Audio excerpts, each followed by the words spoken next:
Nola etorri zea, guk ez daukagu zuretako ezer esateko. Nik eskatu dieta hauei ginebra pixka jatzea. Ura ez baizik eta ginebra pixka.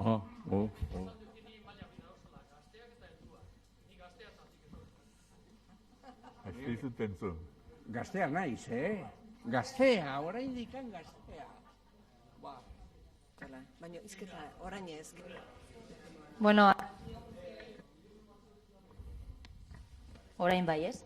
Bueno, arrastion guztioi, lehenik eta behin, helduak elkartetik, Sabino Arana Fundaziotik eta Eusko Gaztedigitik eskerrak emon nahi dizkizuet edo dizkizuegu gaur gurekin ekitaldi honetan parte hartzeagatik.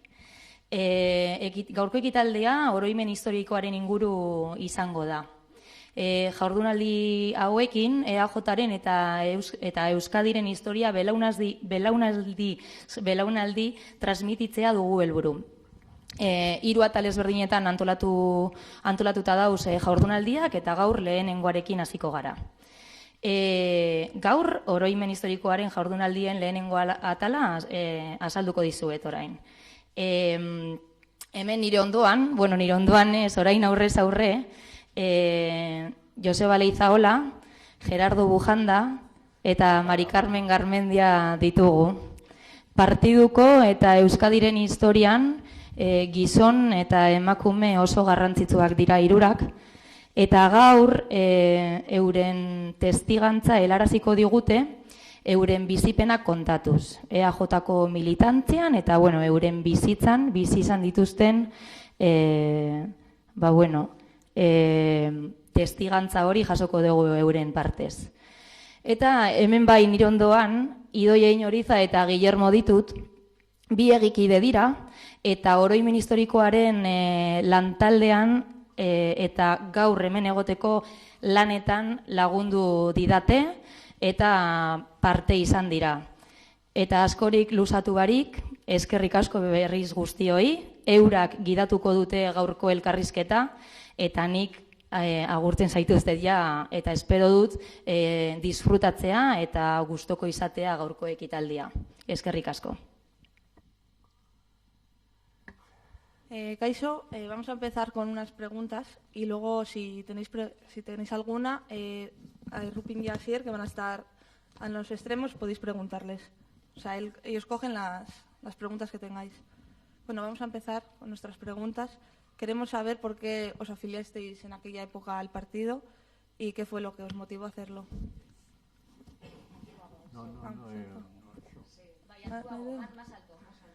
¿Por qué se afiliaron al PNV y cuáles fueron los motivos para hacerlo? Motivos para afiliarse al PNV. Pues supongo que no serán muy diferentes de los motivos que han tenido todas las personas que están aquí.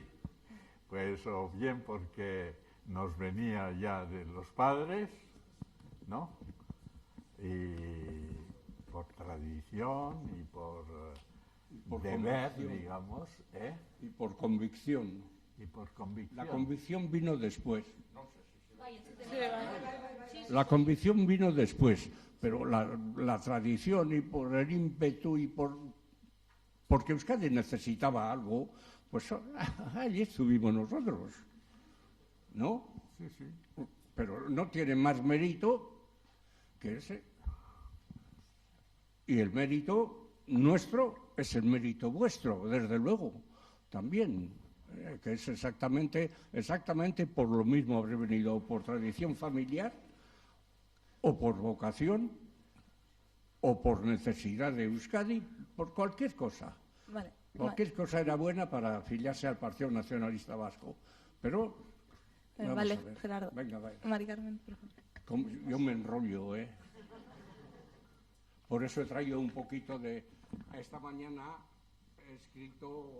en fin, un momento. Estás haciendo año trampa, por año, Estás haciendo trampa. Yo creía que había que arrepentizar aquí. Pero si me toca hablar, pues hay que seguir una serie de coordenadas. Que quiere hablar. Vas a hablar. Este es ni que se vea. zuretzako, hori zuretzako garako. Bai. En mi caso también la tradición familiar tuvo peso ya desde los padres y los abuelos, y bueno, pues siempre se vivió el partido en casa de modos diferentes según los años o los periodos en los que vivíamos en cada momento, ¿no? Pero transmisión familiar, decían ellos dos. Bueno, pues en mi caso también ha sido así. Y luego, bueno, la convicción que decía Gerardo también es así. Desde luego una grandísima inquietud por dar una respuesta a este lugar donde nacimos, donde vivimos y al que tanto queremos, ¿no? Entonces, bueno, pues eso tenemos diferentes edades, y miro aquí al público y cada uno de nosotros podrá decir también, bueno, cuál ha sido la razón o cuál fue la razón por la cual nos afiliamos. Y por otra parte, también seguramente hay coincidencias en nuestras experiencias vitales en cuanto a los motivos de la afiliación, aunque seamos de diversas edades y de distintos territorios históricos. Probablemente hay mucha coincidencia. Bueno, vamos a empezar un poco con temas más concretos. Yo quería haceros una pregunta a vosotros, a Gerardo y a Joseba. Bueno, primero a Gerardo, ¿qué es vivir la guerra civil con solo 17 años? O sea, el 18 de julio del 36 se produce el alzamiento fallido y empieza la guerra. La historia tiene que empezar antes. O sea que... Es que el caso es... Vale. A mi juicio, en el 36 no surgió así, de repente. Hay algo antes que vino la República y las cosas que estaban pasando en la República, los asesinatos, las quemas de convento, la gente, los sindicatos, todo un barullo que originó todo lo del 36. El asesinato de... Calvo Sotelo, ¿puede ser? De Calvo Sotelo, el del teniente de asalto aquel. Castillo. ¿Sí, no? Y ahí empezó la quema de los conventos y todo eso, y luego la proclamación de la República, pues vino de unas elecciones municipales. Por cierto, el primer presidente, que fue Alcalá Zamora, don Niceto Alcalá Zamora, oía misa en la parroquia del Antiguo, O sea que todavía hay clases allí, en misa de 11:30. Explica qué es la parroquia del Antiguo, porque los vizcaínos igual se despistan un poco. Bueno, no importa, en el barrio del Antiguo de Donosti, no importa, allí, donde está el Palacio Real, pues allí... Y allí vi, el día de la proclamación de la República, estaba yo subido en un farol de la iglesia, era entonces la plaza del Doctor Urrutia, que ya la habían cambiado, antes era plaza de Alfonso XII, luego la plaza del Doctor Urrutia. Yo estaba en un farol, me caí cuando pasó la camioneta y me extrañó ver allí a gente muy conocida. Y luego pues surgió todas aquellas cosas, surgió lo del 34... de Asturias, la revolución, de todas estas cosas, hubo un germen de revolución. Lo de Sanjurjo y todos estos, pues yo tengo muy metido todo aquello, desde luego. Y luego llegó el 36. Y luego del 36...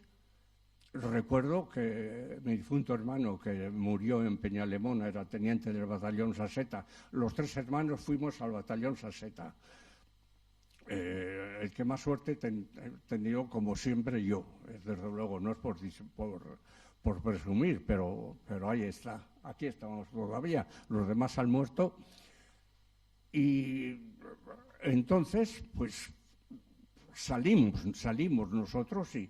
Salimos, a mí primero me tocó, en el año 35 ya salimos nosotros a tirar tiros a las peñas de Chimistarri, debajo de Igueldo. Allí teníamos el campo de tiro nuestro, cuidábamos las iglesias y el convento la iglesia del Antiguo y el convento de Santa Rita.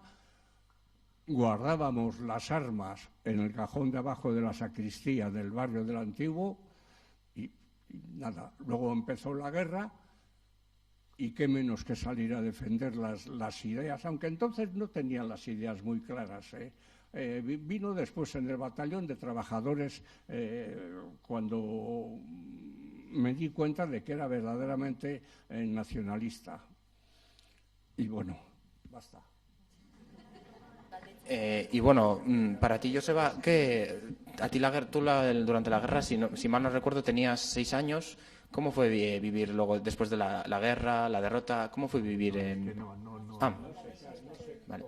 Digo, hablamos sobre el exilio. ¿Cómo fue el exilio? El exilio, Joseba. Después de salir de Euskadi aquí. Bueno, el exilio como el de otras muchas personas, o sea, tuvimos que salir. La verdad es que yo como crío, porque entonces cuando estalló la guerra yo tenía 5 años y medio. Nací el 31, el 36 pues tenía 6 años, o 5 y medio, no sé. Continúa siendo un chaval. Entonces sí. Y claro, como críos, no, pero después muchas veces he pensado que los que de verdad lo pasaron mal fueron nuestros padres. Mi madre tuvo que cargar con 7 hijos y nació otra, la última después, en el exilio, pero, o sea, andando por todas partes, o sea, nos salimos de Donosti en barco, fuimos a Nantes, en Nantes estuvimos en un cuartel, durmiendo sobre colchones de paja, de allí volvimos a San Juan de Luz. El recuerdo que tengo de ese viaje, por ejemplo, es curiosísimo. Es el olor a pino en el tren cuando pasaba por las Landas y el gusto que nunca se me olvidará de un bocadillo de jamón de York que comí, que más nunca he vuelto a probar un jamón de York como aquel. Son cosas. Y después, bueno, después el exilio ya...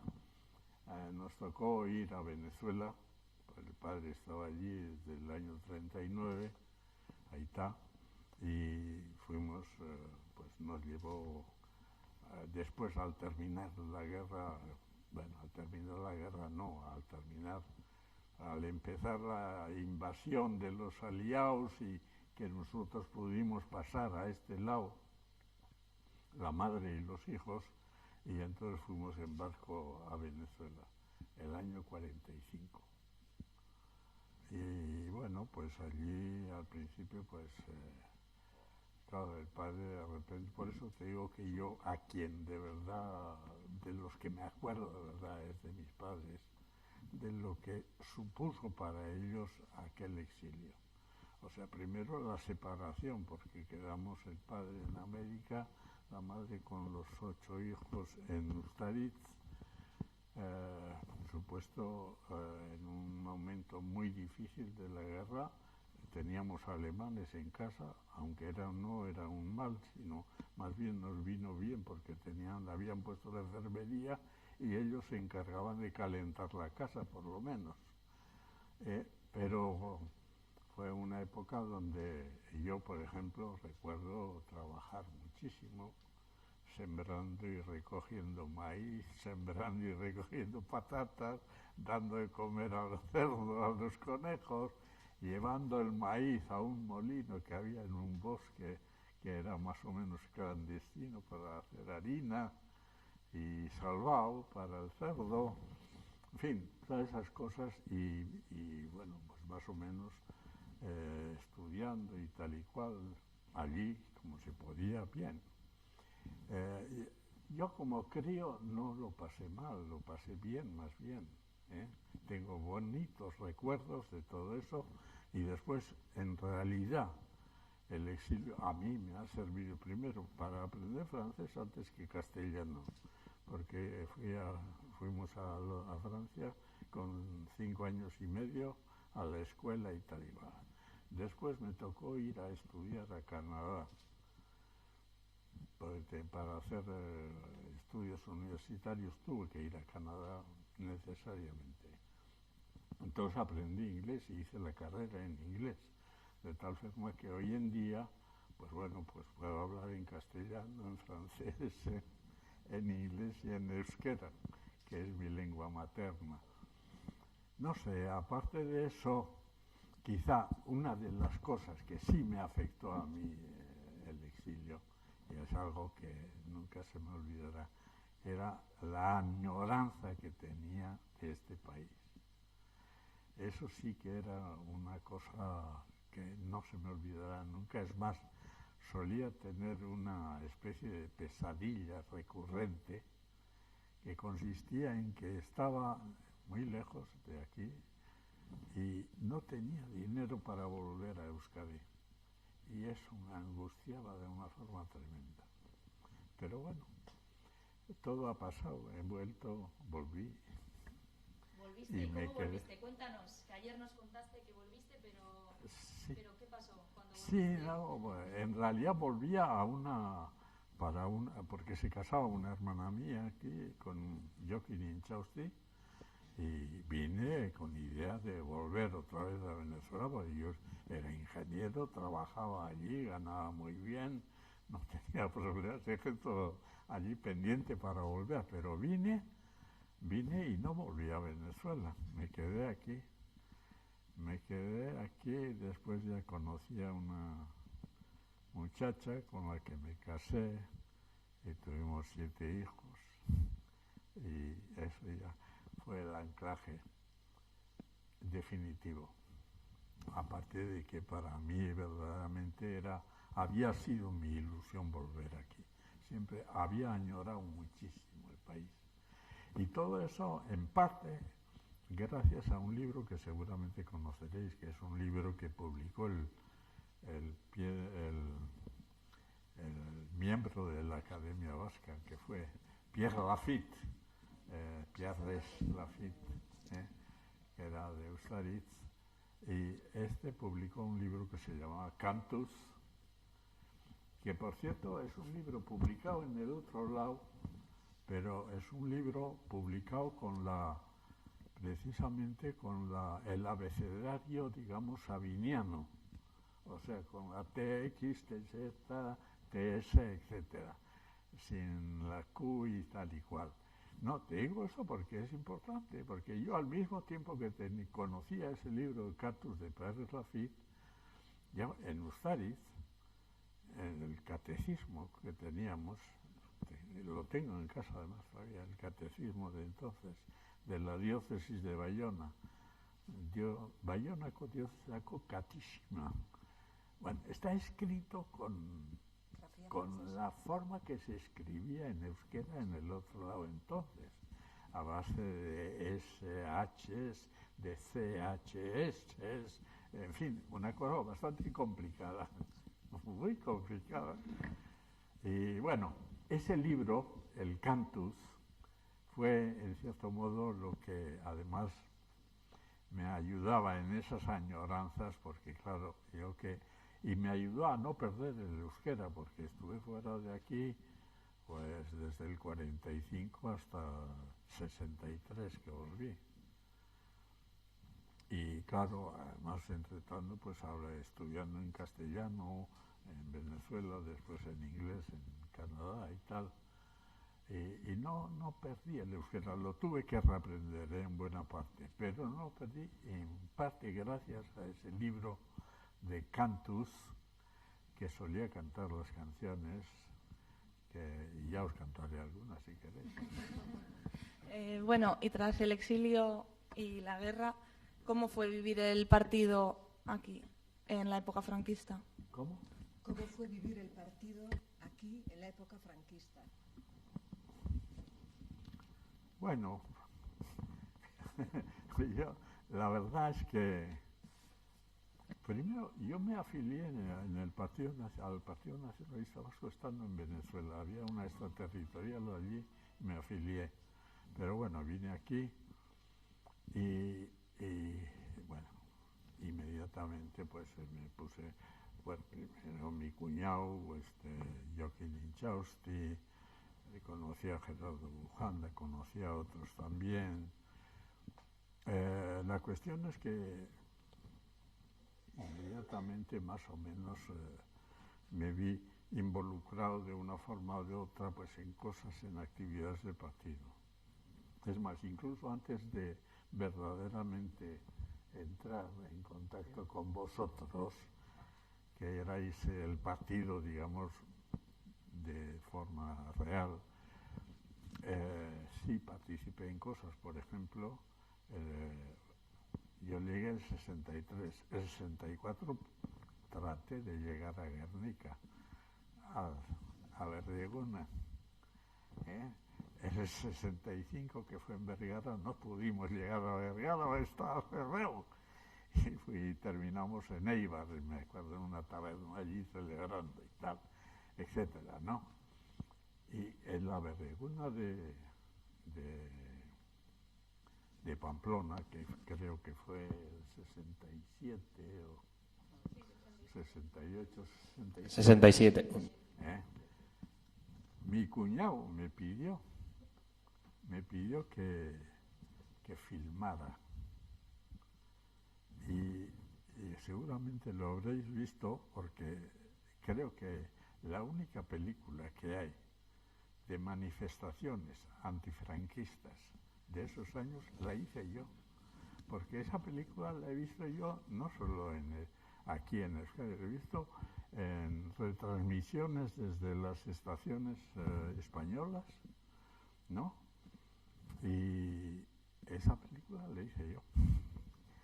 Me pidieron que filmara y me puse de acuerdo con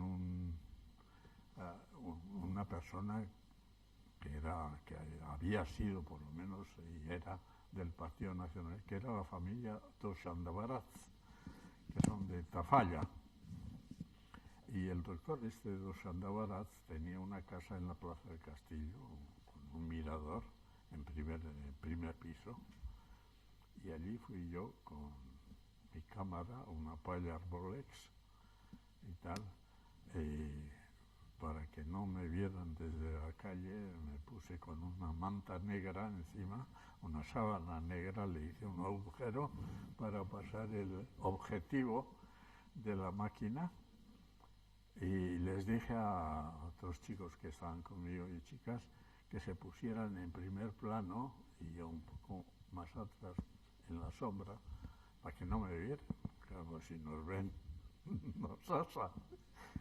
Es más, pasé un mal rato en un momento dado, porque había un momento en que estaba enfocando a unos, se ve en la película además, que le traen a un tipo a rastras detenido y tal, entre unos grises y unos policías de civil, y yo estaba filmando aquello y veo que uno de los tipos me estaba mirando en mi dirección. Decía, Dios, este me está viendo, pero yo seguí con el botón metido hasta el final. Bueno, no sé, yo me he alargado una hora. No, bueno, que fue también para ti vivir eso, el partido en el franquismo. El partido en el franquismo. Hay mucho que contar de eso. Bueno, pues, por ejemplo, las dos huelgas generales del 46. Todo lo de la guerra y todo eso se ha pasado, o sea, hasta el franquismo.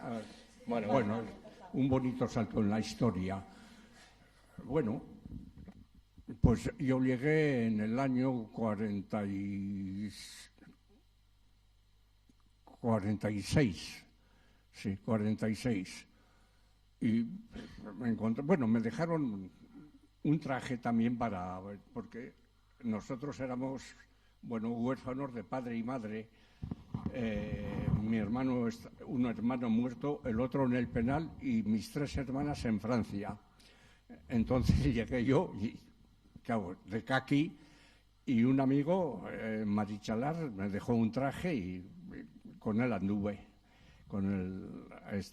Y entonces, pues, de hecho, no había nada. Se sabía que en el exilio en Francia, pues estaba el partido y todo esto. Y bueno, pues el comandante de mi batallón, del batallón Saseta, en un tiempo fue... ¿Lizaso? ¿Quién? ¿Lizaso? No, Lizaso era del Dicharcundía. No recuerdo. Plazaola. Sí, Andrés Plazaola Artola. Y aquel me habló y me dijo a ver si quería colaborar con él. Y yo encantado de colaborar. Alguien se acordaba de mí, pues me rendía yo a él.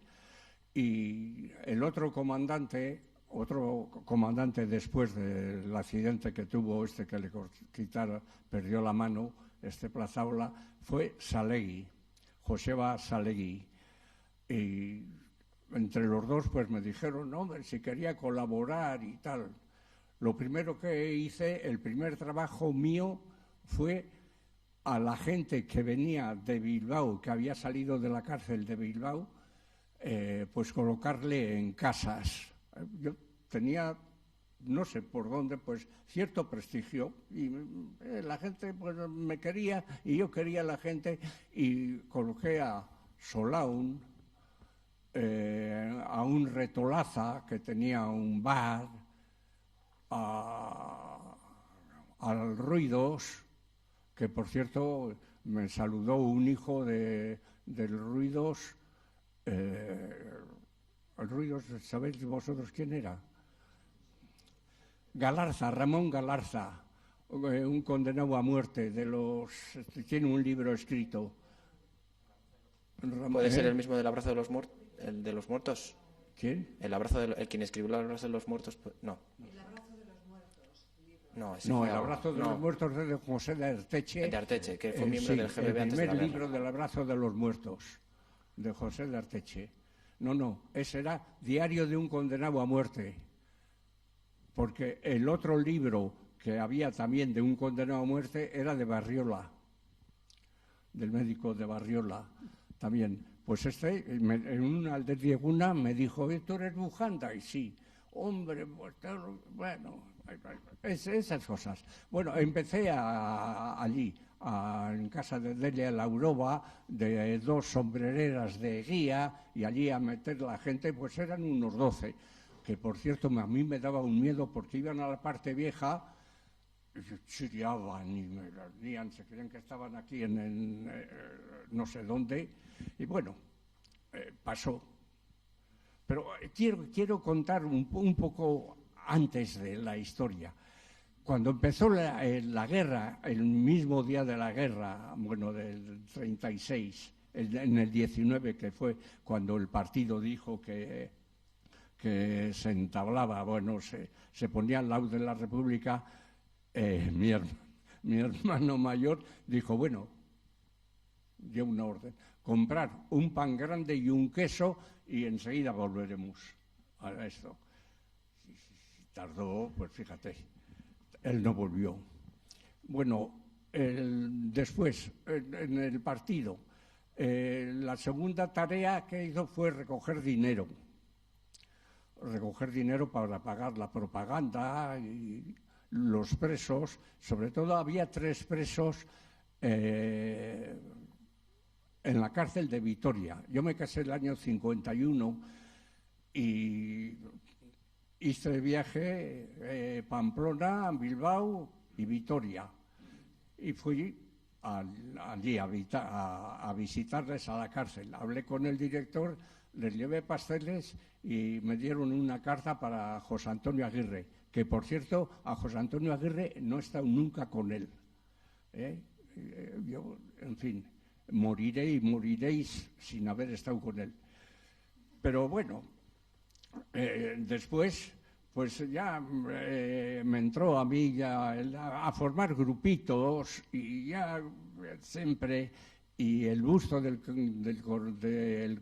coronel Beorlegui lo cambiaron pues 4 o 5 porque nosotros le metíamos un caldero encima con esto, o la placa que había en la equitativa también en el día de la fecha, en la hora meridiana del día de la fecha, 13 de septiembre, un glorioso puñado de requetés al mando del capitán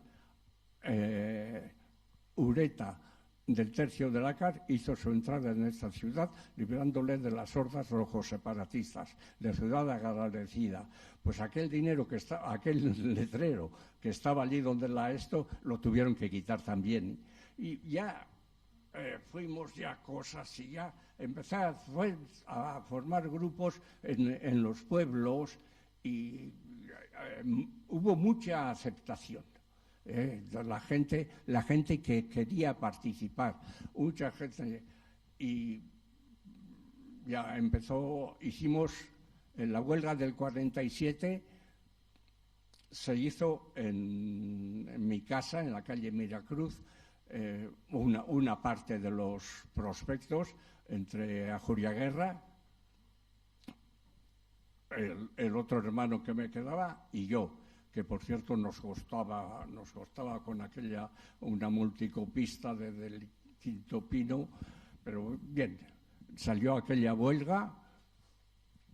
Luego pues ya la gente ya empezaba a formar grupos, ya algo de propaganda también que hacíamos, que sobre todo en la colaboración de los frailes de Zumárraga,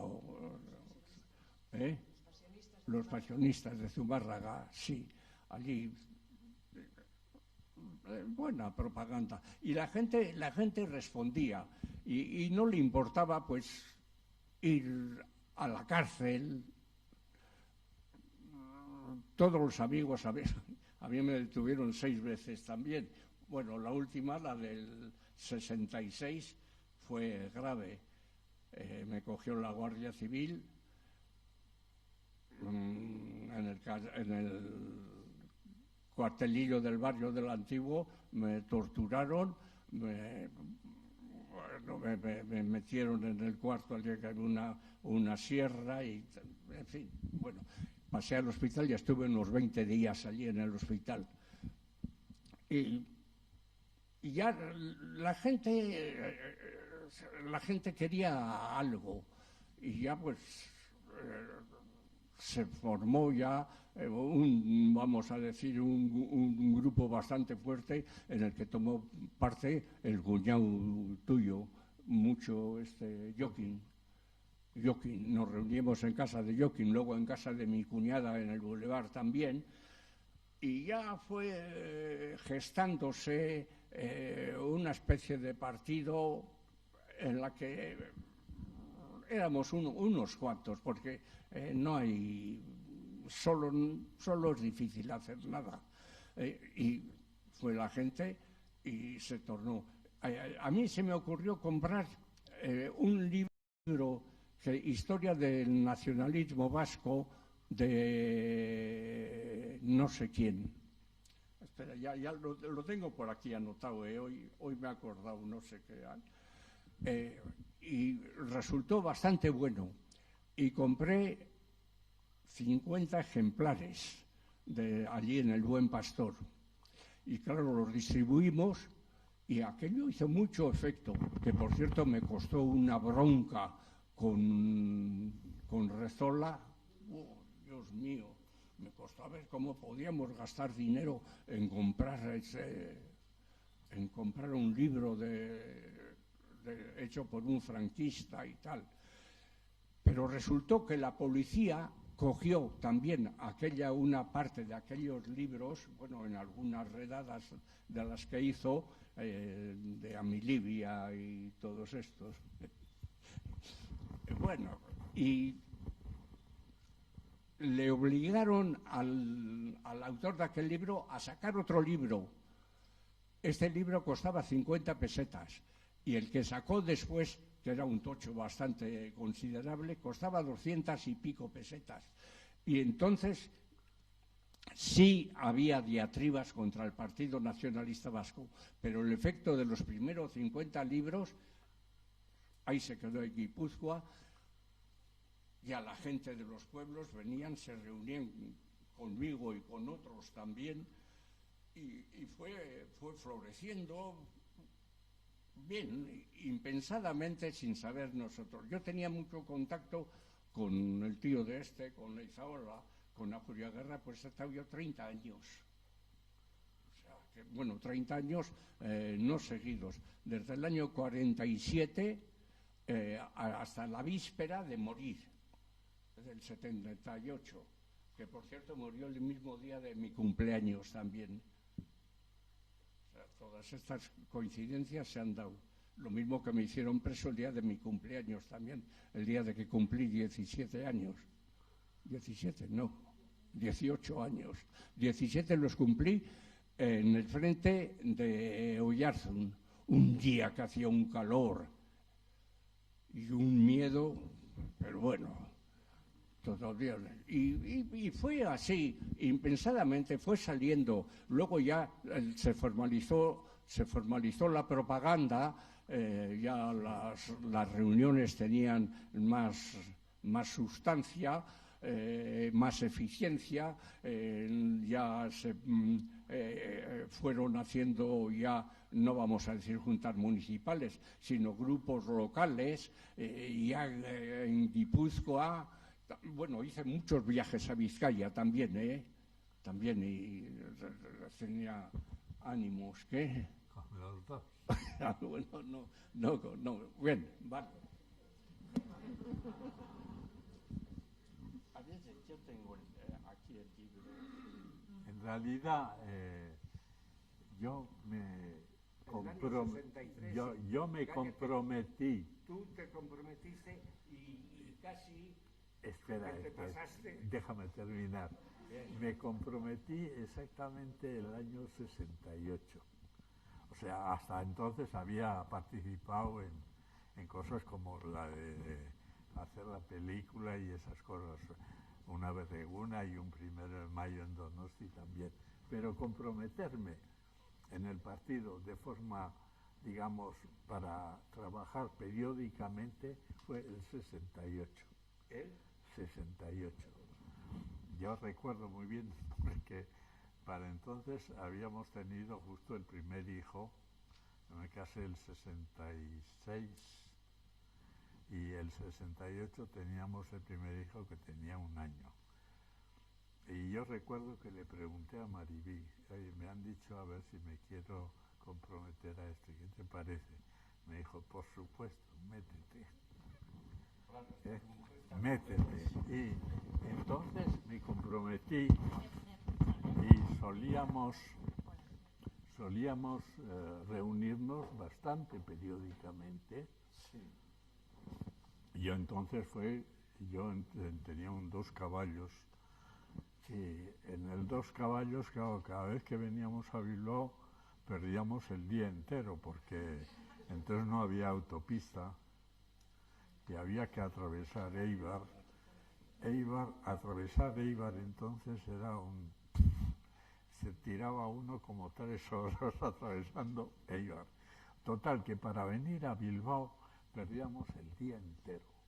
Yo hice bastantes viajes, ahí en esos viajes pues conocimos por supuesto a Juana Ajuria Guerra, pero también a Sabin Zubiri, a Roque, que era el nombre de guerra de Retolaza, y a Antón Ormaza de Bermeo, y solíamos reunirnos bastantes veces al año, nosotros en Guipúzcoa más a menudo, y en esos y después, bueno, hubo un momento en que yo recuerdo, estaba metido, nos convocó Juana Ajuria Guerra a un montón de los que éramos más jóvenes.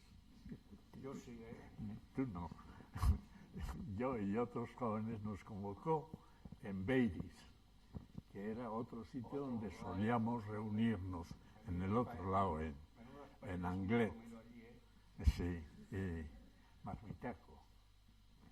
Y recuerdo que en esa reunión que nos convocó Juana Julia Guerra había un montón de jóvenes vizcaínos. Y Juan nos dijo, bueno, tenéis que asumir un nombre de guerra, que no sea el vuestro. Y yo recuerdo que dije Larrazábal. Larrazábal porque me acordaba del almirante Larrazábal que había dado un golpe de Estado en Venezuela y había sido presidente y tal. Y él me dijo a Julia Guerra, no, ese nombre no puede ser porque entre los que están aquí hay uno que se apellida así. Y entonces me quedé con el nombre, dije, entonces Larraz, con Z al final. Y me quedé con ese nombre. Ese fue mi nombre de guerra durante muchos años. El mío, todos escogían nombres vascos de lo más pobre. El mío era Ibáñez. Hasta en eso era Ibáñez. Pues bueno, pues Ibáñez. ¿Ibáñez es del Partido Nacionalista Vasco? Pues sí, pues Ibáñez es... Pues bueno. A ver, más, venga. No, por ejemplo, otra de las cosas que hicimos en Guipúzcoa, y fuimos los motores de eso, que nos valió cierto enfrentamiento además con Vizcaya, fue introducimos en la propaganda el euskera batua. Unas cosas que publicamos para echar en la calle y las publicamos en euskera batua. Y recuerdo que a Xavi Zubiri y a Pedroza no les gustó nada el asunto. Pero además hicimos otra cosa que yo creo que fue importante. Hasta entonces el partido publicaba una revista que se llamaba Alderdi en el otro lado. La publicaban, como antes lo has mencionado, también los nombres se me olvidan. ¿Quién es? El vizcaíno aquel que estaba en Beiris. No, del Jefes. Solán, sí. Solán, sobre todo, él era el motor de una revista que se publicaba en Beiris, que tenía un formato relativamente grande, muy bonita y tal, pero claro, no servía como elemento de propaganda aquí dentro, semejante. Y entonces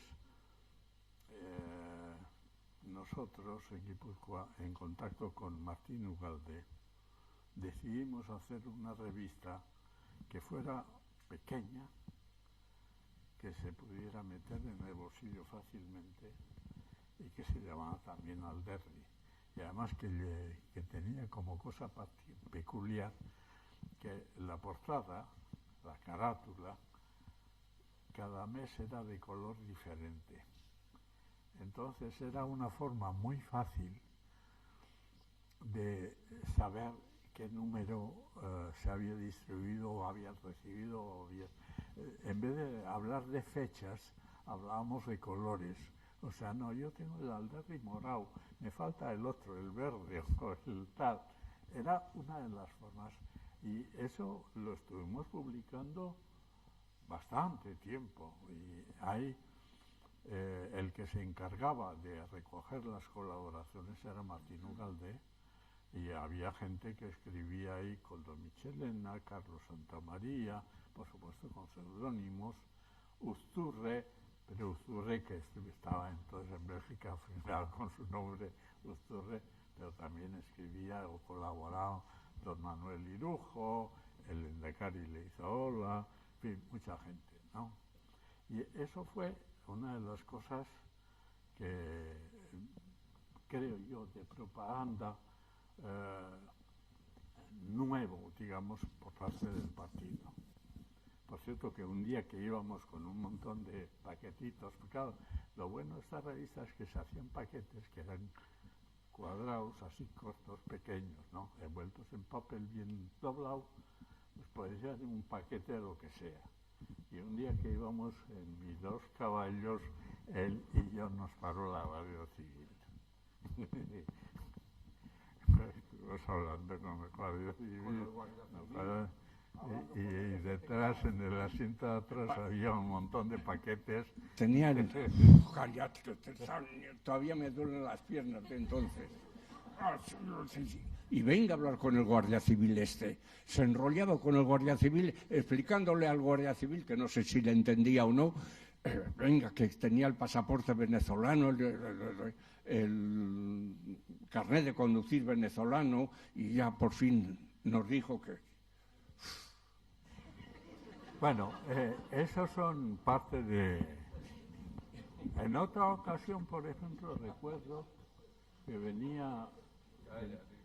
Era de cara a una de los averigunas la propaganda que habían preparado en el otro lado Miquel Isasi, Miquel Isasi, la mandaban por mar a Antón Ormaza en Bermeo. Y yo recuerdo que salí de Donosti en el Dos Caballos con otro miembro del partido que era, ¿cómo se llamaba? El de las pistolas. El de las pistolas. Asesoraría. Garagarza. José Ramón Garagarza. José Ramón Garagarza. Garagarza Arteche, que presumía de la hermana monja y de que un pariente suyo era defensa del Atlético. Bueno, no sé. pero este José Ramón Garagarza, alias Churruca. Churruca era. Nos vinimos los dos de Donosti en el Dos Caballos a Bermeo. Recuerdo que llegamos a Bermeo y yo no sabía dónde vivía Antón Ormaza y justo en la plaza abajo había un policía municipal y le dije, hay su banda que son un visitan Antón Ormaza, vai, Orbertan, a la vuelta de la esquina. Total que fuimos y entramos, subí al segundo piso, así era, empezamos a tocar y no contestaba nadie, nada. Y de repente salió una mujer de arriba y me dice, ¿lo han detenido? Va, Antón Ormaza aquí mañana, es anda que se te va. Sibilla, que ramándote, cargoicía. Se lo había llevado la Guardia Civil esa mañana. Salimos de estampida, que dije, coño, ahora el Guardia Civil, el policía igual se habrá fijado en la matrícula del coche. Menos mal que ese policía municipal, yo creo que estaba en Bavia, no sabía ni de que le habían arrestado. Total que volvimos para diagnosticados sin propaganda, porque precisamente, claro, le arrestaron a Antón Ormaza porque es el que había recibido todo el paquete de propaganda desde el otro lado por mar. Otras veces también solíamos ir en fin, son aventurillas, ¿no?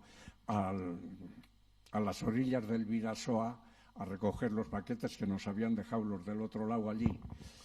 Y claro, del río hasta arriba había una pendiente y pesaban los paquetes, y bueno, con Churruca fuimos un montón de paquetes, 3 coches llevábamos. Y al llegar a Rentería, ya de vuelta de recoger el esto, en Rentería hay un túnel, después de pasar Rentería, un túnel, y la Guardia Civil allí en el túnel, y nosotros con 3 coches llenos de propaganda, Oye, ¿y qué hacemos aquí? Porque si nos damos la vuelta, estos son capaces de lanzarnos un tiro. Y bueno, pues me voy a arrostrar yo. Con la cara que siempre he tenido, aunque ahora tenga más arrugas, pues fui allí donde el cabo y ¿tiene usted la bondad de decirme por qué aquí? ¿Qué pasa aquí? Que queremos nosotros venir y... No, mire usted, el túnel está en malas condiciones y por ahí hay un camino que se puede pasar. Bueno, vamos a pasar. Primero, digo, yo voy a pasar yo con el coche, con José Ramón, con Garagarza, Y pasamos un coche, 2 coches, y al tercero lo para la Guardia Civil. ¡Ay, Dios mío, aquí caemos todos! Y bueno, y salió Jesús San Sebastián, Fernando, que trabajaba en una notaría, que él sabía comportarse y era muy elegante en las formas y en todo, en la expresión, fue: el señor guardia, ¿podemos pasar ahora o tendremos que esperar? Pero así, con una delicadeza, le debió de decir, que el guarda se conmovió y dijo: pase usted inmediatamente. Bueno, cosas de estas, pues a montones. Una vez bueno, el partido se iba poco a poco, pero costó bastantes años. Había gente, que es muy curioso, que daba dinero, pero no quería la propaganda. Bueno, y a mí me extrañaba, pero ¿qué es más compromiso? ¿Que le encuentren a uno la propaganda que se le han metido en el bolsillo o que dé dinero? Nosotros... ¿Qué? Sigue. Venga, critícame. Que no, que sigas, sí. A ver, bueno... Y bueno, un poco siguiendo, esta es para ti, Mari Carmen. Durante el franquismo, como todos sabemos, nuestra cultura, nuestro idioma estuvieron muy, más que prohibidísimos. ¿Cómo era? Que además en los 60 hubo el gran boom de nuestra cultura, con los grandes autores, con los movimientos culturales. ¿Cómo fue todo? ¿Cómo fue vivir todo eso? Bueno, yo creo que hay que conocer un poquito, por lo menos, la historia anterior.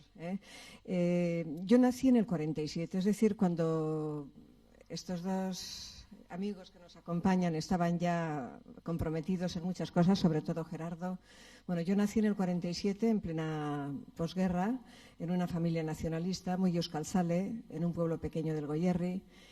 Y siempre en nuestra casa se habló euskera y además hemos solido comentar muchas veces, había una moda y también imposición, las dos cosas, ¿no?, de utilización del castellano. Y cuando aparecíamos, nuestra madre o nuestro padre, o incluso nosotras, mis hermanas o yo, somos 6 chicas, la gente del pueblo pasaba del castellano al euskera. Había una especie de, no sé cómo llamarle, de respeto, de autoridad moral o algo así, ¿no? Pero la lucha en contra del euskera fue tremenda. Hoy, ante esta audiencia, quiero comentar algunas cosas que os dije ayer. Respecto del uso del euskera, por ejemplo, estoy mirando la hora para no excederme, del uso del euskera en la educación, etcétera. Hay una larga historia. Habría que hablar del padre Larramendi, del jesuita, autor del diccionario trilingüe. Habría que hablar de otras personas. Si alguien quiere hacer algún tipo de investigación o le apetece saber qué pasó en los tiempos anteriores al 18, yo recomendaría leer el libro que escribió sobre educación un franciscano de Aránzazu, a quien quizás alguien le conociera, Aita José Ignacio Lasa. Era el pastor el capellán, el cura amigo de los pastores de Urbía. Era historiador, aunque por su aspecto, por cómo era, por lo musugorri que era, parecía más un pastor que un intelectual. Aita José Ignacio Lasa escribió sobre la enseñanza primaria en el País Vasco. Lo tituló así en la colección Eunamendi, se lo publicó Estornés, y es un librito muy, muy, muy interesante para saber bastantes cosas de lo que fue ocurriendo a lo largo del 17, del 18, incluso casi hasta finales del 19. En el 19 hay una serie de datos que solo puedo comentar de pasada, pero que yo considero de suma importancia. Yo los descubrí cuando empecé a hacer mi tesis doctoral sobre las ikastolas y la educación bilingüe.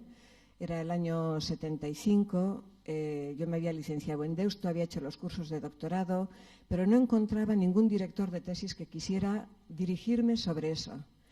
Y finalmente, gracias a un jesuita, hermano de Andrés Plazaola, profesor nuestro, hermano de Andrés Plazaola, que ha mencionado un poquito antes Gerardo, pude ponerme en contacto con el doctor Julián Ajuriaguerra, hermano de don Juan Ajuriaguerra, un grandísimo intelectual y psiquiatra infantil que se había quedado exiliado, bueno, pasó a Suiza como profesor en Ginebra y después, a propuesta de 2 premios Nobel, fue nombrado profesor en el Colegio de Francia, Collège de France.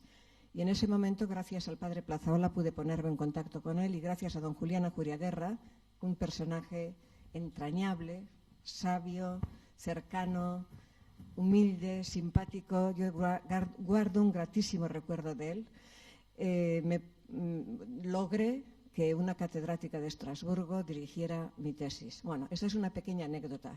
Pero cuando me metí con la tesis, descubrí que a pesar de ser hija de quien era, de nuestra madre, a quien alguien que está por aquí ya conoció, y de haber visto en nuestra casa muchas veces a Marichu Barriola, a Delia Laurova, bueno, y a Itziar Mújica, con la cual trabajé, la sombrerera que dices tú, Itziar Mújica, con la cual me tocó trabajar como andereño, yo descubrí que teníamos un grandísimo hueco negro, sin memoria, un agujero en lo que se refería a nuestro pasado más próximo. No sabíamos casi nada. En el mes de octubre se han cumplido 50 años de la fundación de la residencia de andereños, donde estuvo la gente del partido, en esa fundación, en esa creación. El año que viene se cumplirán 50 años de la primera colonia de vacaciones, el primer Udaleku, en Barría. En fin, podría contar muchas cosas. A partir del 60, 64, 65, 66, pero me di cuenta que carecíamos de una información que era interesantísima y que tenía que ver también con el respeto hacia nuestros mayores, a los que nos habían antecedido, pero también con nuestra autoestima. Unos cuantos datos. A finales del siglo XIX, ya en la última década del XIX, Sabino Arana hizo un catón para niños euskaldunes. Umiaren lehengo aizkiria. No sé si estará en los fondos, en el archivo nuestro, aquí no sé si estará. Umiaren lehengo aizkiria. Había ya una gran preocupación por llevar el euskera al mundo de la educación. Otra personalidad fundamental, conocidísima, Resurrección María de Azcue. Don Resurrección María se puso de acuerdo con los frailes de la Salle, de formación francesa y origen francés, para crear en Bilbao, en la calle Jardines número 10, yo fui exprofeso a ver cómo estaba la calle Jardines, qué había en la calle Jardines número 10 cuando descubrí ese dato. En la calle Jardines número 10, en el año 1896, el Colegio Ikastetxea, lo llamó así, Colegio Ikastetxea, y Ikastetxea todavía, un poco a la francesa, Joseba, por los frailes de la Salle franceses, me imagino, aparecen algunos papeles con la TCH. Para impartir la enseñanza trilingüe, euskera, castellano, francés. Eran unos pioneros, porque curiosamente quien podía aprender idiomas era la clase alta, la aristocracia. Tenían institutrices, tenían personas que les atendían en otra lengua que no era la de la familia, francés, inglés, alemán, lo que fuera. Pero los demás solo en una lengua, porque una segunda lengua te entorpecía, te retrasaba, en fin, y además había un concepto del euskera como lengua rural, de gente inculta, muy limitada, etcétera. Luego daré algunos ejemplos de la propaganda o del acoso franquista en contra del euskera que creo que son interesantes. Entonces empieza ya el movimiento de Ikastolas. Curiosamente, la palabra Ikastola, yo me preguntaba, ¿quién la inventaría? Está claro que es un neologismo. ¿De dónde procederá? Bueno, le di 1000 vueltas. Consulté a no sé cuánta gente. Miré no sé cuántos documentos del archivo benedictino de Lazcano. Y al final creo que di con el origen. Larramendi, el jesuita, en su famoso diccionario trilingüe, que es una delicia, es interesantísimo, conocerlo y leerlo y comentarlo, pone una palabra, ikasola. Ikasola, es evidente, ikas, gay, ola.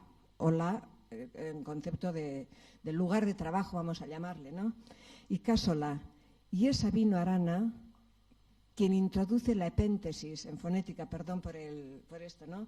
Cuando se introduce en este caso una T que está entre los dos términos que utilizó Larramendi cuando inventó la palabra, ikastola, estoy casi segura de que es de Sabino Arana, de ikasola hacia ikastola. Bueno, empieza todo un movimiento en el cual no me puedo parar ahora, pero hay datos muy, muy interesantes, tanto en Vizcaya como en Guipúzcoa. En Guipúzcoa fue manejado hace unos meses Muñoa, don Miguel Muñoa, tío de José Mari Muñoa, que puso su fortuna, era una de las grandes fortunas guipuzcoanas, ahora aparecería en el Forbes, si hubiera un Forbes guipuzcoano en aquella época, ¿no?, que puso su fortuna al servicio de las ikastolas. Fue muy importante la posición de este hombre como alderdikide, euskaltzale y como mecenas. Pero pego un salto. Año 1918. Se lleva a cabo en Oñate la creación de Eusko Ikaskuntza, la Sociedad de Estudios Vascos, en la cual participan todo tipo de ideologías. Había monárquicos, había, en fin, gente que iba liberales, etcétera, y había gente del partido. Y hay dos ponencias muy, muy importantes para todo lo que tiene que ver con la lengua. Una es de Urquijo, de don Julio de Urquijo, se llama La restauración literaria de la lengua, y es lo que después, utilizando términos de la sociolingüística, es la planificación de la lengua, es decir, cómo hay que escribirla, cómo se elabora el vocabulario. Es la lengua en sí misma, ¿no? La lengua como instrumento, cómo se cultiva, cómo se prepara, la restauración literaria de la lengua. Y hay otra ponencia de un alderdikide, un eximio alderdikide vizcaíno, que es don Luis, hoy por favor, me va a pasar como a ver, su apellido está ahora, el apellido de catedrático de matemáticas, bermeano, tío de los Bastero, Elizalde, don Luis Elizalde, miembro de la ejecutiva del partido, catedrático de matemáticas, musicólogo y creador en Vizcaya de las escuelas de barriada, para que los niños de los pueblos pequeños, de los pueblos rurales, pudieran ser educados en euskera. Desde el 18 al 36 yo digo que es un periodo de oro, y ahí la presencia de la gente del partido es importantísima. En torno a Eusko Ikaskuntza se crean una serie de grupos de trabajo, entre los cuales está, por ejemplo, Lizardi, el poeta, que murió muy prematuramente, pero fue un personaje importante en todo ese movimiento, y otras muchas, el propio don Luis Elizalde, en fin, que es uno de los fundadores de Euskaltzaindia, siendo diputado en la Diputación Foral de Vizcaya, contribuye a todo eso. Bueno, hay una serie de personajes de una gran importancia, y entre ellos querría destacar, por ejemplo, al padre Alzo. Los Alzo eran 3 hermanos de Alzo, es un pueblecito, Beco Alzo, Tagoico Alzo, en Guipúzcoa, al lado de Alegría de Oria, capuchinos. El otro día comentábamos, los capuchinos han estado siempre muy cerca de todo lo que ha representado el euskera, han sido muy activos, protectores, en fin, colaboradores. Bueno, y en esos momentos lo que querían conseguir era la normalización del uso del euskera en el ámbito educativo. Hicieron una red de relaciones en toda Europa impresionante. Les preguntaba ayer cuando vinieron a Donosti, ¿alguno de vosotros ha estudiado psicología o pedagogía? Bueno, alguien sabía algo de esto. Y pregunté, ¿sabéis quién es Piaget? Si ahora pregunto aquí Piaget. ¿A alguien le suena Piaget, el gran psicólogo? Bueno, pues desde esta institución nuestra, a través de Eusko Ikaskuntza y del padre Alzo, fue invitado a San Sebastián a unas jornadas sobre educación bilingüe que se organizaron el 21 y 22 de julio de 1936, un profesor ginebrino, Pierre Beauvais. Y Pierre Beauvais era el maestro de Piaget. No se pudieron celebrar esas jornadas, evidentemente, porque estalló la guerra y tuvo que suspenderse todo, pero habían llegado ya a establecer una serie de relaciones al más alto nivel y a elaboración de materiales aquí muy, muy importante. Ahora mismo se va a celebrar el centenario de Xavier Cho. A muchos de vosotros os dirá algo Xavier Cho, de Ixaca López Mendizábal. El Día del Euskera, el Parlamento Vasco inaugurará la exposición dedicada a Xavier Cho. Había ya una serie de deseos de poner en marcha materiales, etcétera, para que la realidad de la lengua, de las dos lenguas en la enseñanza, pues fuera ya algo muy cercano y factible. Franquismo. ¿Habéis oído hablar del anillo, los jóvenes? ¿Quién ha oído hablar del anillo? Eraztuna, zeinek daki eraztuna zertzan? Norbait badaki, zu bai, Ana, zuk ere bai. Hay un trabajo muy bonito de Juan Mari Torrealday en un Yakin sobre la propaganda franquista en contra del euskera.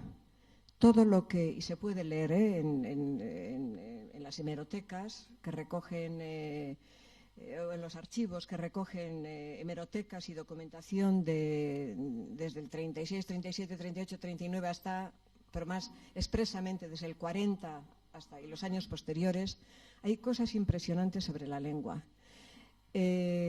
Hablar euskera, en los eslóganes que repartían, hablar euskera es de tan mala educación como meter las manos en la sopera. Cosas de ese tipo que pusieran en duda la autoestima de la gente y crear inseguridad, crear desprestigio. Bueno, hablar en cristiano, eso lo hemos vivido, creo que muchos de los que estamos aquí. Hablar en cristiano, es decir, hablar en castellano, hablar en cristiano. Y bueno, no me voy a alargar porque podríamos hablar mucho, mucho, mucho de eso. Pero todavía mi marido concretamente, que es de un pueblo pequeño, rural de Verástegui, es de Caserío, recuerda cómo el maestro les castigaba, no sabían castellano, entonces hacían lo que podían, pero claro, la tendencia natural era hablar euskera. Entonces el castigo consistía en tener que llevar de casa, del caserío, huevos o leche o queso o alubias o algo para levantarles el castigo, aparte de tener que aguantar todas las perrerías que se les iban diciendo, ¿no? Y el castigo físico, la regla en los dedos, etcétera. En el libro blanco del euskera yo os recomendaría que leyerais. El libro blanco del euskera lo publicó Euskaltzaindia en el año, si mal no recuerdo, año 1976, y tiene una serie de artículos muy, muy interesantes. Uno de ellos, por ejemplo, del padre Obieta Chalbó, el jesuita, muy interesante sobre los derechos lingüísticos. Y quiero recomendar también la lectura de la introducción, tanto en euskera como en castellano, en un euskera magnífico y en un castellano también, pues muy, muy magnífico también, de Koldo Michelena. En euskera se llama, la entrada, la presentación se llama Euskeraren bide luze eta malkarra aldapada, largo y tortuoso camino del euskera. Y en esa misma publicación hay un trabajo de José María Satrústegui, el académico de la lengua, sacerdote, párroco de Urdiain hasta su muerte durante muchos años, previamente de Valcarlos, de Luceide, en el que cuenta como testigo, cuenta el último castigo sobre el uso del euskera que él conoció en Navarra. Él da testimonio, y no estoy hablando del 19, estoy hablando de un libro publicado en la segunda mitad del 20. Cuenta el caso de una niña a la que un niño al que el maestro le cortó por hablar euskera el frenillo de la lengua. Y eso no es tan antiguo, es todavía en los estertores del franquismo, pero ocurrió. Bueno, ¿cómo se reinicia el movimiento de ikastolas? Hay una figura importante tanto para Vizcaya como para Álava, para Guipúzcoa, que es la figura de Elvira Cipitria, andereño ya antes de la guerra y que después empieza como maestra de clases particulares en Donosti, y luego finalmente esa es la semilla que tanto aquí como allá, un poquito más tarde en Araba, permite el renacer de las ikastolas. Pero hemos de saber que en Gasteiz también había ikastola antes de la guerra. En el año 1933 había ya ikastola. Quiero decir que hubo ahí un corte impresionante, nos quedamos sin memoria porque era todo en silencio, y bueno, pues corrimos el riesgo de quedarnos eso, sin saber qué es lo que había ocurrido antes. ¿Qué más se puede decir? Bueno, hay figuras señeras. He mencionado a Elvira Cipitria. Habría que hablar, ha mencionado Gerardo a Barriola, al doctor Barriola, condenado a muerte. Su hermana, Marichu Barriola, fue una mujer dedicada en cuerpo y alma al partido y al euskera, a la enseñanza en euskera. Ella se ocupó de la reedición después de la guerra, del Xaviertxo y de muchas otras cosas, de Mamuchak, de Orixe, etcétera, que repartía desde la zapatería que tenía con su hermano en la calle Garibay 21 de San Sebastián. Es decir, hubo una, casi voy a utilizar un término un poco, a alguien le puede parecer presuntuoso, pero creo que cabe decirlo.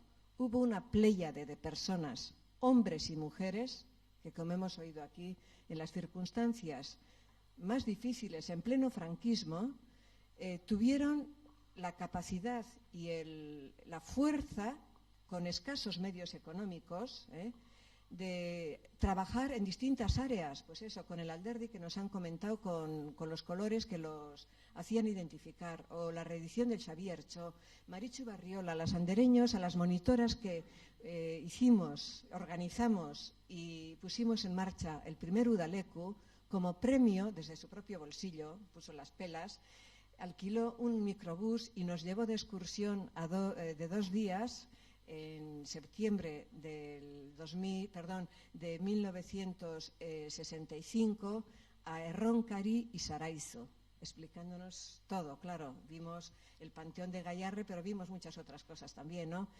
Y era el modo que tenían, poco a poco, pero de ir haciendo camino. Iba a traer, y luego he pensado que no los voy a traer, pero sí voy a mencionar los cuadernos que guardo de la Escuela Nacional Parroquial a la que fui en Ormaiztegui. Y claro, cada año teníamos que escribir algo que probablemente algunos de los que están aquí presentes tuvieron que escribir también. Franco, Franco, Franco. Franco es el jefe del Estado español. Él manda y nosotros obedecemos. Viva Franco, arriba España. Seguro que alguien se sabe de memoria igual que yo, ¿eh? Pero era eso, y era además, nosotros en nuestro pueblo teníamos el catecismo en euskera, ¿eh? Era el reducto, entre comillas, es el lugar donde todavía cabía utilizar el euskera, pero si no, eso era un imposible. Yo misma, junto con Itziar Corta, que desgraciadamente murió, hija de un alderdiquide de Rentería, nos quedamos sin poder terminar magisterio en junio, con un suspenso en música puesto por una profesora de música superfalangista, porque descubrió que estábamos vinculadas ya al incipiente movimiento de ikastolas. Pero curiosamente nos encontramos con un ángel bueno, o un ángel de la guarda, que no sabíamos quién era. Yo lo supe mucho después. Mirentxu Zabalbeaskoa, una de las cantantes Zabalbeaskoa, que era profesora de magisterio, se dio cuenta de la jugada y nos dijo, en castellano, claro, lasai, tranquilas, venís a mi casa que yo os voy a dar clase, no nos cobró, y ya aprobaréis en septiembre.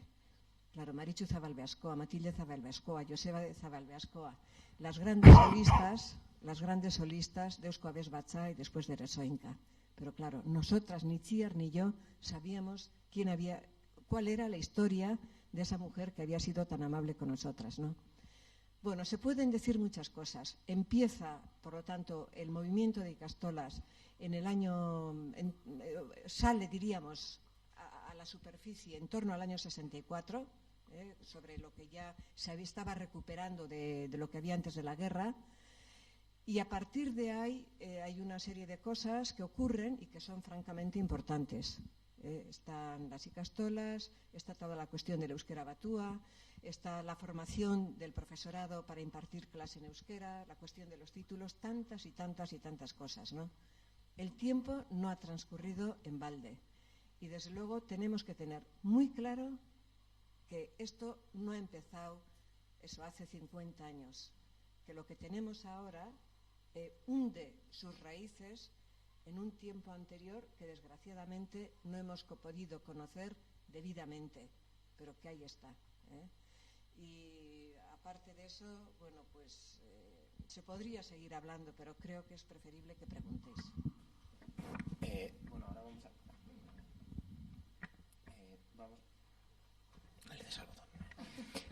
ahora vamos a empezar con las preguntas que el público quiere dirigir a los ponentes, y esta es de John, es para Gerardo. Y pregunta a ver qué te parece que la gente de ETA se considere o se autodenomine Gudari. A ver, opinión tuya sobre el hecho de que la gente de ETA se considere Gudari. Pues no sé, yo eso ni lo considero. El Gudari, la palabra Gudari, pues fue de cuando la guerra, de gente que no había cometido ningún asesinato ni nada de eso, ni había sojuzgado a la gente, ni incluso pretendía los Gudaris que su pensamiento fuera el único que hubiera. Creo que hay una gran distinción. Que ahora se llame ellos Gudaris, pues se llaman ellos tantas cosas y tantas cosas les llamaríamos nosotros, pero vamos, pues ¿qué le vamos a hacer? El sentido que yo tengo del gudarino, el Gudari pues fue un hombre que luchó durante 13 meses, que luego soportó pues un montón de cosas, y los de ETA nacieron bastante después, que no se echen galones ni nada. Los Gudaris no han matado. Los Gudaris, unos se han suicidado, otros han muerto y la inmensa mayoría ha padecido. Pero los de ETA, al juicio que tenemos nosotros, por lo menos los que hemos ido a mucha honra Gudaris, son unos caraduras, del mismo modo que se han querido aprovechar de todo, partiendo del dinero ajeno, partiendo de la vida de los demás, también, pues a mí me parece de una caradura insoportable. ¿Pero qué le vamos a hacer? Son así. Pues bueno, pues que sean hasta que se vayan diluyendo con el tiempo. Para mí, nada de Gudaris, pero bueno, a ver. Beste galdera bat, Gerardo. Zuretzako galdera, beste bat. Gero ere, Mari Carmenentzat badaude, bale, baina amaituko dugu Gerardorekin. Ze gomendio egingo zenioke gaur egungo gaztei? ¿Qué les recomendarías? Ze gomendio, gazteentzako gomendioa? Oraingo gazteia, que sean ellos, que sean libres de pensar. Sean, aunque se equivoquen de pensamiento, que tengan fija una idea que es la patria vasca, si quieren el Partido Nacionalista o Podemos o lo que fuere, pero que sean ellos. El hombre tiene una libertad innata para no aguantar opresiones de cualquiera, y que sean nada más lo que hemos sido los demás. No sé si uno se puede poner, por ejemplo, ¿no? Pero vamos, pues que sean ellos, que sean hombres o mujeres que respeten su propia libertad, y que no sean, que no se vean sojuzgados por el modo de pensar de otros. Eso es ser joven, es ser libre. Económicamente ni hablar, pero vamos.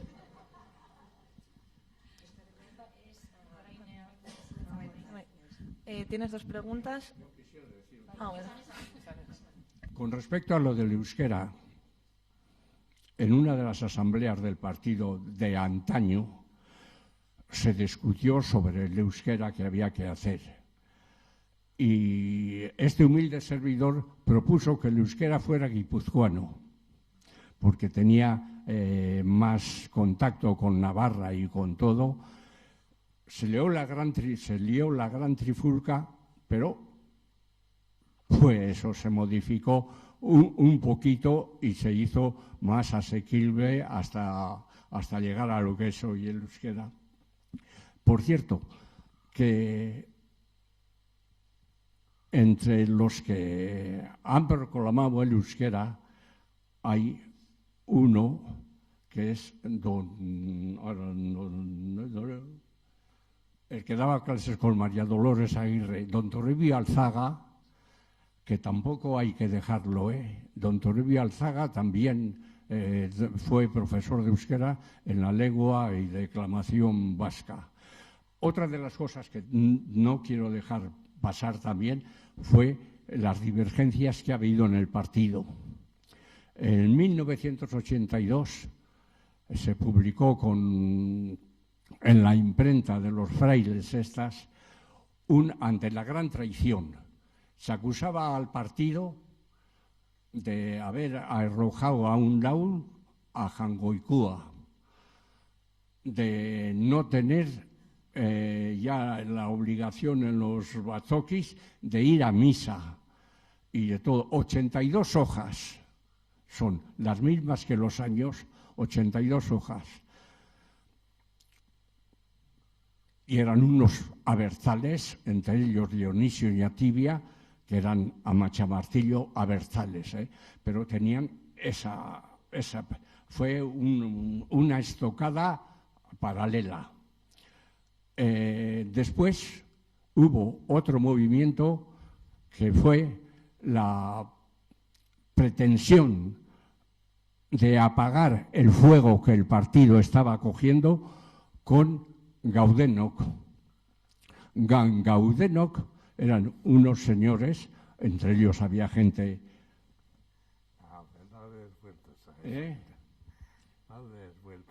No hay que darle vueltas porque eso es historia, Joseba, eso es historia. Pretendieron eso, y decían del partido el venerable partido. Eso también fue pero el partido pudo con todo y aquí estamos, nada más. Eso fue el 77. Fue el 77. Sí. O sea, cuando muere Franco y salimos, había gente en el partido, hubo gente que pensaba que el partido no tenía futuro. Que no tenía futuro. En aquel momento, además, entre la juventud, quienes verdaderamente tenían auge era la gente de ETA.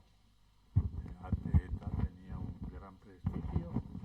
Estoy hablando del año 75. Después han pasado muchas cosas, pero el 75 era así. La gente joven, mucha gente joven estaba completamente. Y entonces hubo gente en el partido, y no eran tontos, pero que pensaban que el partido no tenía futuro y pretendieron crear un nuevo partido. Nosotros tuvimos los papeles en los que se formulaba cuál iba a ser el programa y todo eso. Y recuerdo que yo cuando le llevé ese papel a Juana Jurriaguerra y a Retolaza y lo leyeron, estos son unos fascistas. Sí, porque en realidad la verdad es que la ideología que rezumaba era una filosofía elitista y tal y cual, fascismo puro. A Dios gracias, eso no tuvo éxito, el partido salió para arriba. Yo, la verdad, tengo que confesar que en las elecciones, las primeras del 77, cuando fuimos a las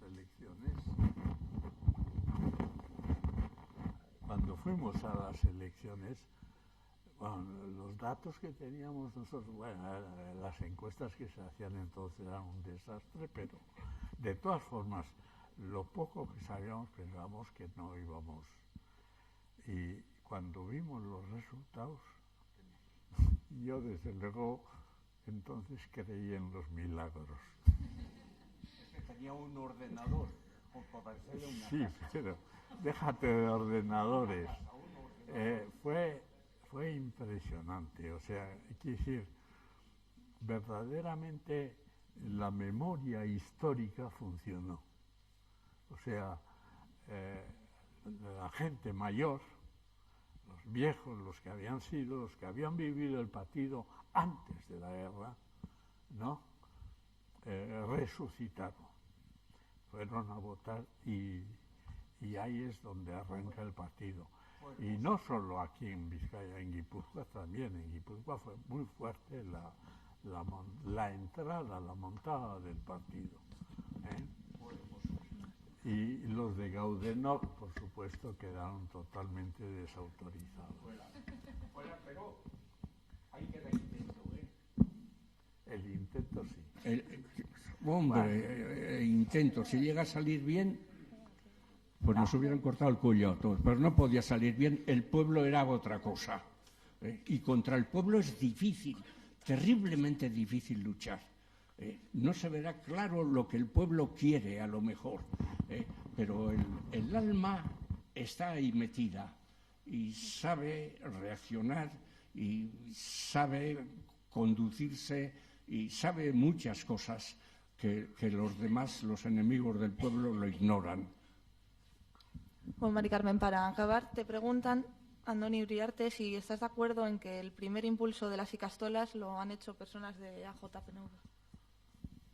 Sí, el impulso histórico, claramente, y luego el renacimiento, en una parte, no en su totalidad, pero en la década de los 50, 60, igual que en las colonias, el primer Udaleku, claramente, del primer Udaleku yo tengo que recordar a gente del partido, bueno, empezando por nuestro propio padre, Goya de Hernani, Iñaki Guruziaga de Hernani, Andoni Corta de Rentería, la familia del doctor Hernando Orena, Marichu Barriola, evidentemente, una gran entusiasta, José Sarasola de Lazcano con su autobús, que es el que nos llevó, bueno, sin ningún género de dudas.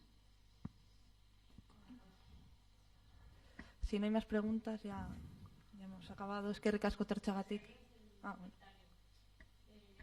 Agradeceros toda la tertulia, ha sido muy amena, quisiera comentar que la verdad se me han removido muchas cosas por dentro, me han venido muchos recuerdos de mi aitite, Pachi Maguregui, que estuvo también, pues bueno, en el frente, luego estuvo en el batallón de, ¿cómo era? Le mandaron a Mallorca, en el batallón, bueno, de trabajos forzados. Y como me contaba, yo tenía 9 o incluso menos edad, somos 2 hermanas, y cómo me sentaba con él en la cocina y me contaba todos esos episodios de su vida, cómo pues en una zanja desapareció uno de sus hermanos, también no lo volvieron a ver, no saben qué fue de él. Y cómo me decía él, ¿no? Ainhoa, somos nacionalistas.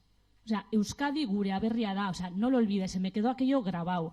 Y cómo me impactó pues aquel episodio, ¿no? del hermano, de pues un montón de cosas, y con vosotros pues bueno, lo he vuelto un poco a revivir y a recordar y bueno, pues lo importante que es saber nuestro pasado para conocer mejor nuestro presente y ir hacia nuestro futuro.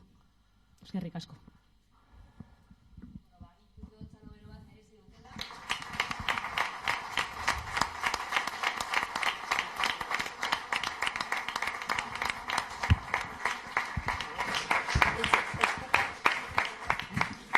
Mila esker hiruroi, plazerrutza izan da zuek gaur hemen izatea, benetan, eta orain, eskertzeko detailetsu bat emango dizuegu, eta argazki bat aterako dugu, bale? Gogoan izateko hemendik urte batzuetara. Eskerrik asko guztioi. A voz en grito creo que lo que hemos pasado nosotros lo habrá pasado vosotros o vuestros padres o los abuelos. A todos no perder el ánimo, el ánimo, me cachi la sopa.